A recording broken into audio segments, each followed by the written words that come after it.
정부 광고법이 제정된 지 3년 만에 법 개정 논의가 활발합니다. 정부 광고를 독점한 한국언론진흥재단의 과도한 수수료 등 여러 문제가 불거졌기 때문인데요. 여야 의원들이 공동 토론회를 마련해서 법 개정의 당위성을 강조했습니다. 민방공동취재단 정석헌 기자입니다. 지난 2018년 정부 광고의 투명성과 효율성을 높이기 위해 제정된 정부 광고법. 한국언론진흥재단의 정부 광고 대행 독점과 과도한 수수료 10% 징수와 활용, 그리고 효율성 등 여러 문제점이 불거졌습니다.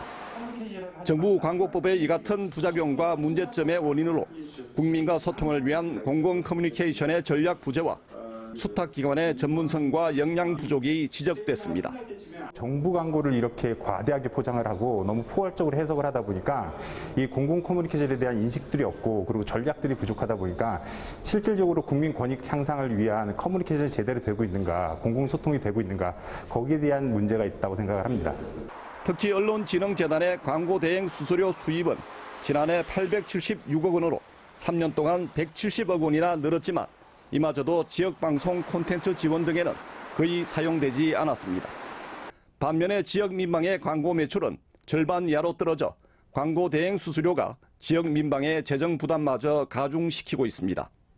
그 10%를 특정 정부 산하기관이 수수료로 징수하고 있는데 역할이나 기여한 부분도 없이 가져가는 수수료는 문제가 있다고 생각합니다. 정부 광고 재원은 국민이 낸 세금입니다. 신속히 시행령을 손봐서 혈세가 새는 것을 막아야 한다고 생각합니다. 또한 수탁기관의 독점 해소를 위한 이원화와 함께 정부와 지자체 협찬 고지의 광고 제외, 그리고 지역 방송을 포함한 수수료의 공익적 활용도 강조됐습니다. 판례문에 보면 협찬 고지는 광고만을 목적으로 하는 광고 방송과는 달리 이렇게 적시하고 있어요. 그래서 광고 방송과 협찬은 분리하는 것이 맞다라는 생각이고요. 이 쌓아둔 것을 어디에 써야 하는가의 문제로 귀결된다는 거죠. 정보광고법의 목적, 효율성과 공익성 중에서 지금 논란이 되는 포인트는 효율성도 있지만, 그건 제가 아까 말씀드린 것처럼 정당성의 문제, 전문성의 문제에서 얘기가 되고 있지만 공익성의 문제 못지않다고 생각합니다. 이번 토론회에는 더불어민주당 이상민 의원과 국민의힘 김영식 의원, 그리고 한국방송협회와 지역민영방송협회, 지역방송협의회 등이 참여해 정부 광고법 개정에 힘을 실었습니다.